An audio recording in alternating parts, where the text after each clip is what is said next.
Hi everyone, welcome to this week's episode of KMC, where we bring you maximum impact with nothing but the truth. So in this moment, I'm gonna need you to reflect on a good deed you've done for someone else, where you didn't expect anything in return and it was just you having an easy heart. Think about how that person felt and how that made you feel.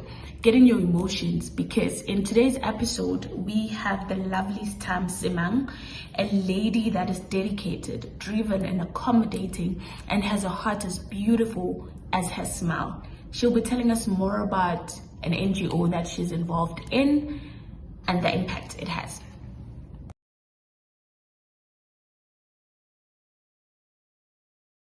Hi Star, how are you?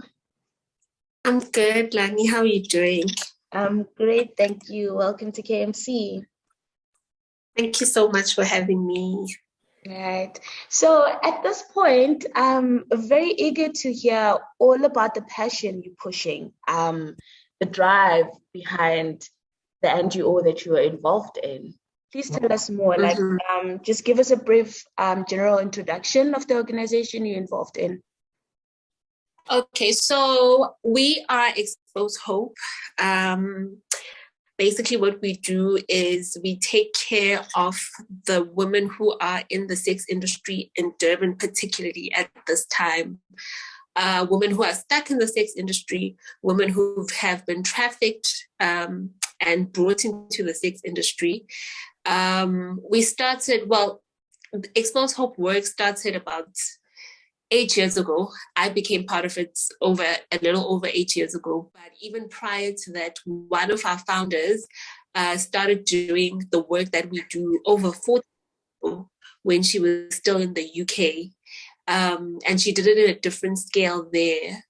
But officially, I think when people ask when was Expose Hope founded, we say in 2020, because that's where we put systems around the things that we do, and that's where we got our NPO certificate and we were officially registered. That's when Expose Hope was given birth to, but the work and the conception of Expose Hope, I can really say, started years and years ago. Oh, okay.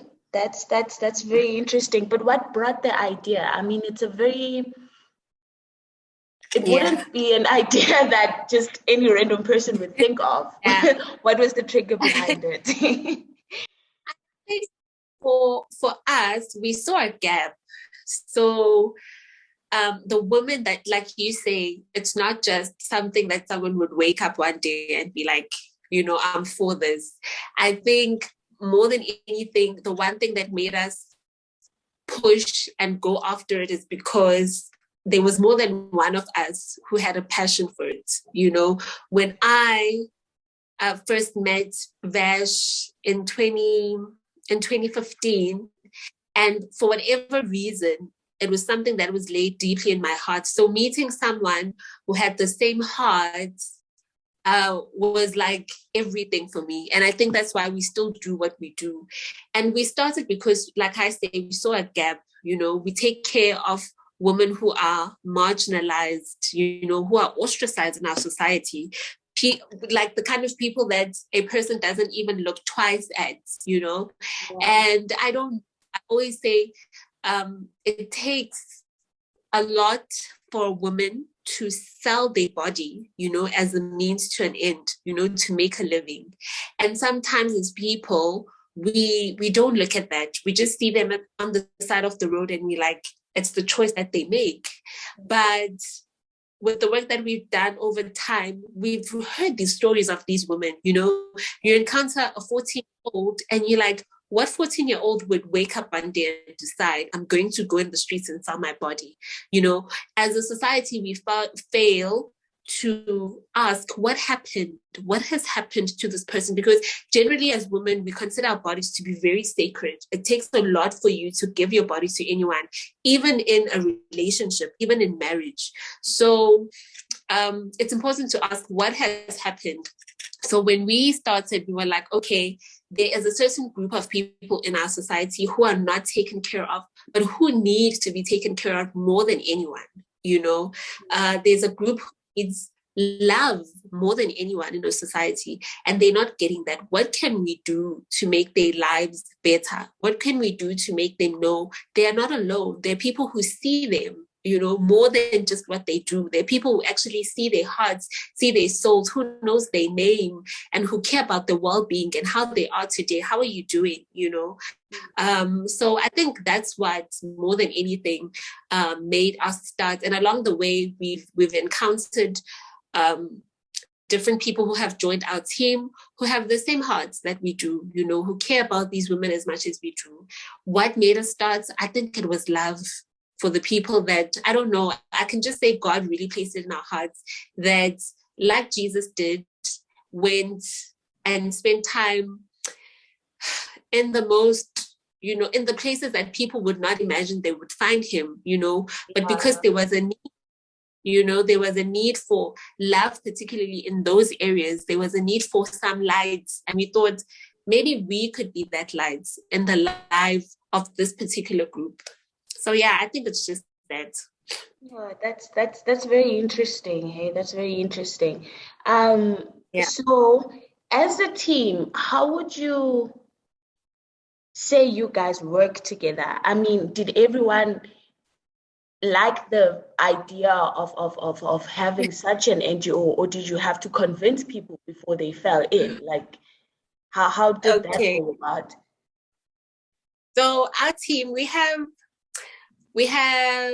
a team of 8 at the moment. There's 4 of us who are board members, and then we have like kind of long-term volunteers that we work with. It's 4 different ladies. Our team is made out of moms. It's made out of people who run other NGOs, professionals, and it has never taken convincing anyone to be part of our team. Like I said, when I met Vash a couple of years ago, and she had a heart for this, and she already in her own scale, she was doing it. And for me, I was excited because I was like, I feel like this is what I've been called to do. I feel like I have been called to love the unlovable according to society. And meeting her, and I'm like, oh my God, there's someone who feels the same way. And doing the work and having people along the way, maybe seeing our post and saying, oh, okay, 2 of our board members who know Vash personally. One of them knows her personally, but one of them, we just met along the way, and she really had a heart. When you meet someone and you're like, she understands what we're about, and she gets what we're trying. And that's how the others joined our team. But for our volunteers, really, it's been people who have seen our posts and seen the work that we do, and who have reached out to us and said, we would like to help, we would like to be part of the team. Obviously, with anyone that we would allow to be part of the team, there's certain screening programs that we need to use. You need to get to know a person, you need to sit with them, figure out their hearts, and just get where they are. They understand exactly what we're trying to do. Because most times, maybe we'll talk about it more as we go on, people don't understand that we are not trying to, most of us are Christian, most of us are saved, most of us live and carry out Christian values. But what we are not trying to do is to create a platform where we are using our own means and power to get these women out of the sex industry.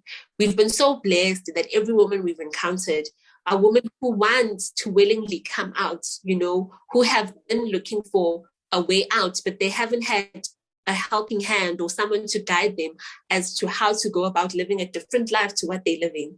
So we've been fortunate, and I think we've instilled in our groups that, some of our core values as Expose Hope is restoration, it's dignity, it's hope and love.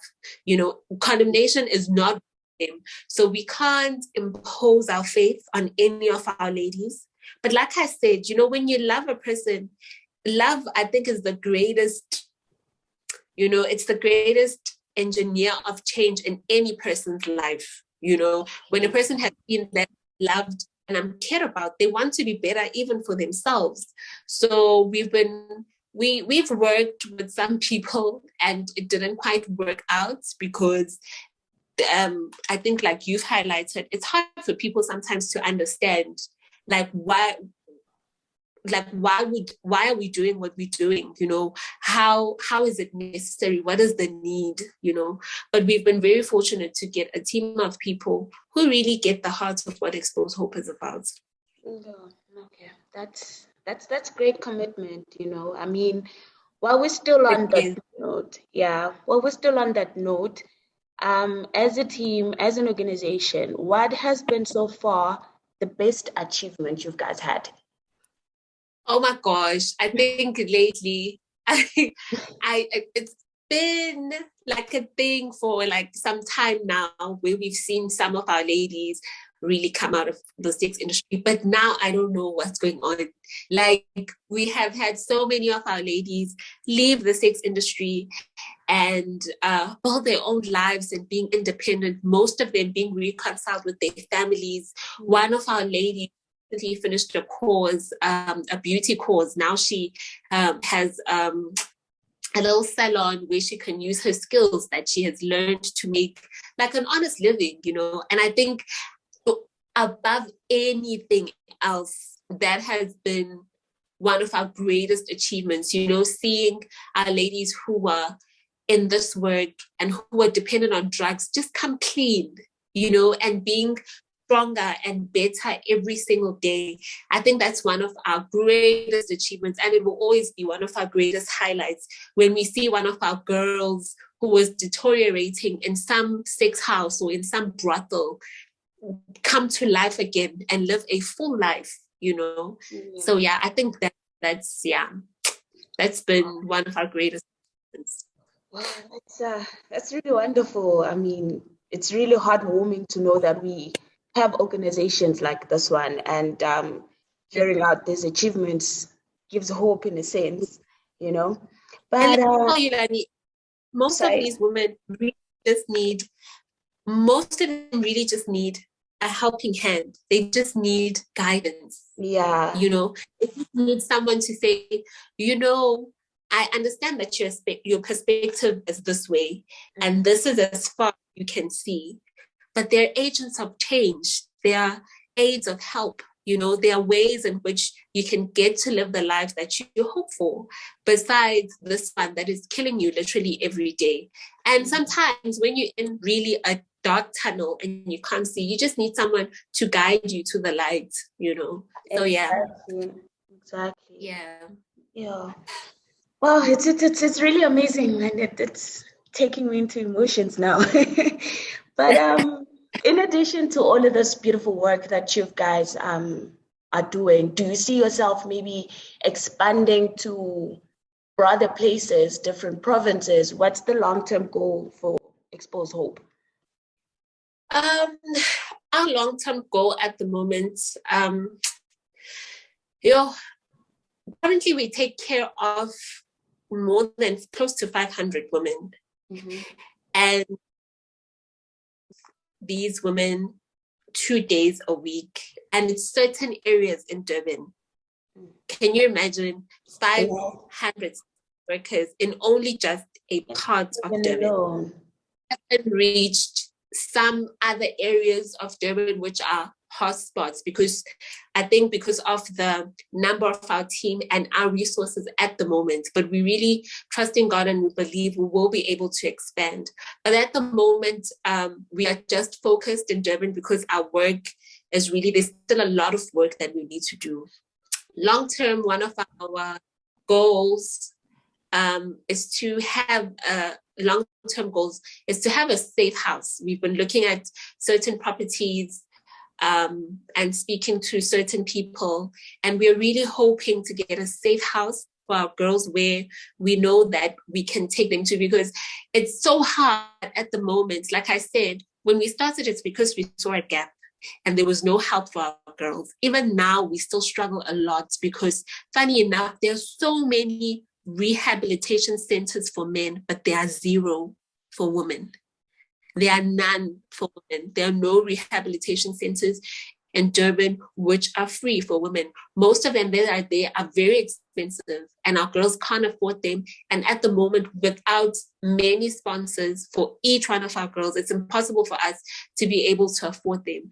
So even when a girl calls us in the middle of the night and she says, I'm tired, I want to leave, I want to go, we are still in a predicament where we're like, where are we going to take her? Who will be willing to take her? Because unfortunately, most of the girls who are in this industry, they have to use narcotics. They have to use some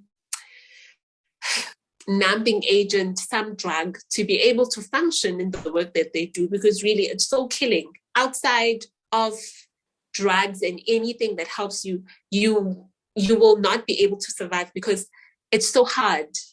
And most of them, when you say, okay, I have a girl and she's been smoking rock or whatever, they won't be able to take her, So it's still a struggle. When we remove them from this place, when we remove them from brothels, when we remove them from sex houses, where do we take them? It's been a back and forth. One of the buildings that belong to the municipality, but we have people who are helping us with that. But I think more than anything, our long-term goal, one of our biggest goals as Expose Hope, is to secure property that will be a safe house for our girls, where when a girl says, I'm tired, I'm done, we know that we have somewhere safe where we can take them. We know we have programs of rehabilitation that they'll be able to be enrolled in. We know we have skill programs that they can do so that they develop their skills and be able to get into the work industry. So yeah, I think for now it's just that. Yeah. No, I totally get what you mean. The safe house is really a need. But besides that, is there another challenge that you guys have?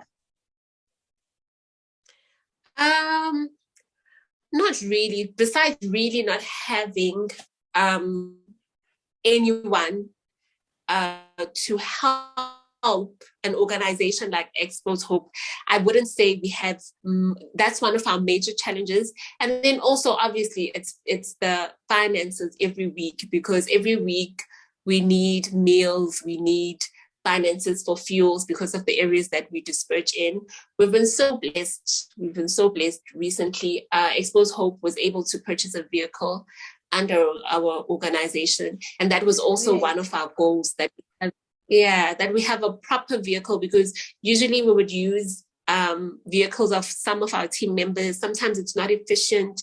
Sometimes we can't go together as a team. Sometimes we have groceries that are not that do not fit in some cars. So we were so blessed that God afforded us an opportunity to be able to have a partnership that has enabled us to buy a car. So I think it's just that the weekly things that we do, the weekly toiletries, the weekly sanitary stuff that we need to give to our girls. I think that's the only challenge that we face, but we've never been at a place where we are completely without. No, okay, at least, So on a lighter note, we have a Zulu saying that goes ukuthi izandla ziyagezana, making us believe that two is better than one at some point. So does the organization have any strategic partnerships with other organizations, sponsors maybe? Yes, we do. We are working with the TB HIV Center. So we've recently partnered with them. They have been such great help to Expose Hope because of the work that they do. Our girls face a lot, like I've been saying, I think throughout this interview, that our girls are considered the outcasts of society. So even when they seek medical help, they are not treated well at all in our public facilities. They are afraid to go to our public facilities, even no matter how hard a situation they find themselves in, because they know it will be said, you deserve it because of the kind of work that you do. They know they will be humiliated in corridors of hospitals because of what they do. So the TB HIV Center plays a very important role in the sense that the work that they work in is very high risk. So The TB HIV Center helps us with things like condoms. They help us with PrEP. They help us with some of our girls who are not well because of the conditions that they live in, who are dealing with TB. They help us with contraceptive methods because, unfortunately, some of them, as young as they are, they fall pregnant because of clients. And they are not brave enough to go to public facilities to get contraceptives. So the TB HIV Center helps with that. They help with programs that enable them to empower themselves. They've helped so much with self-defense courses. We have recently also partnered with the Joyce Meyer Foundation. They are the reason we were able to purchase our vehicle. They've been great help. They sponsor some of our meals. We work closely with Hola Baby Home. One of our board members is the founder of the NPO Hola Baby Home, because many of our girls, like I said, they fall pregnant and some of them are not willing to keep their babies. So they don't know how to go about. So we work with Hola Baby Home, and they have connections in child welfare. So we're able to register babies and they're placed at Hola Baby Home. So those are our current partnerships and people that we are currently working with. That's amazing, you know, seeing a helping hand and putting in such an initiative. I mean, that's really amazing. So Yeah. I'd like to believe that you guys are not the only organization who does something similar to this. So what makes you different from the rest? What makes you stand out? I think we are the only one, but I stand to be corrected. However, I think more than just, I think maybe this is something people don't realize, more than just providing material help for our ladies, giving them meals, giving them clothing. One of our core things is to build relationships with them, you know, is to,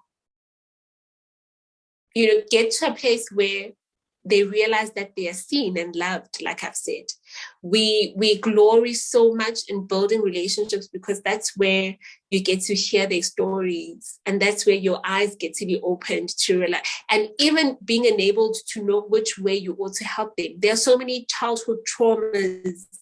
There are so many things that have happened to these women that a meal and clothing and sanitary pads and toiletries and seeing them twice a week cannot do, you know? So it's important to build bonds and to build long-term relationships with them where it's not just someone who is here to take care of their immediate needs, but there's so many traumas that they're carrying. There's so many scars and there's so much pain that they carry with them every day, even the kind of pain that is brought by the work that they do daily. So they really need someone, like I've been saying, they need a helping hand, they need an ear, you know. So I think that's what makes us different, that but beyond just the immediate physical needs, we go out of our way to know that emotionally and mentally they're okay.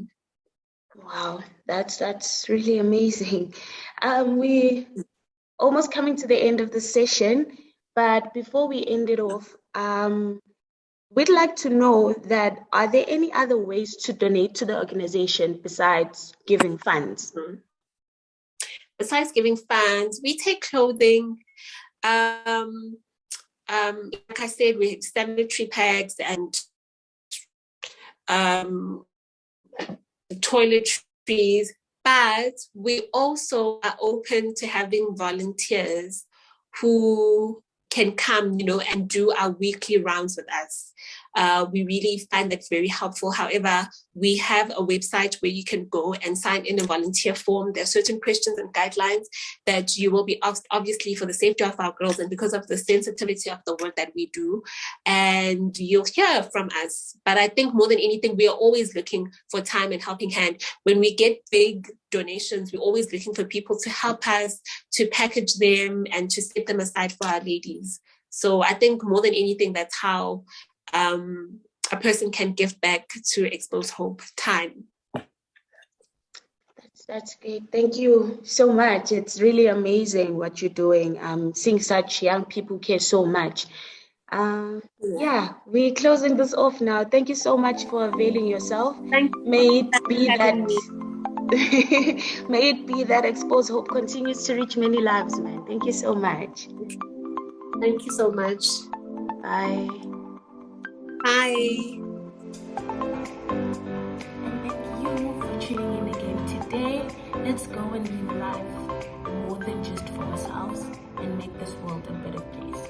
Don't forget to like and subscribe to our platforms. Don't be shy to share and engage. Tune in again next Friday. But for now, goodbye.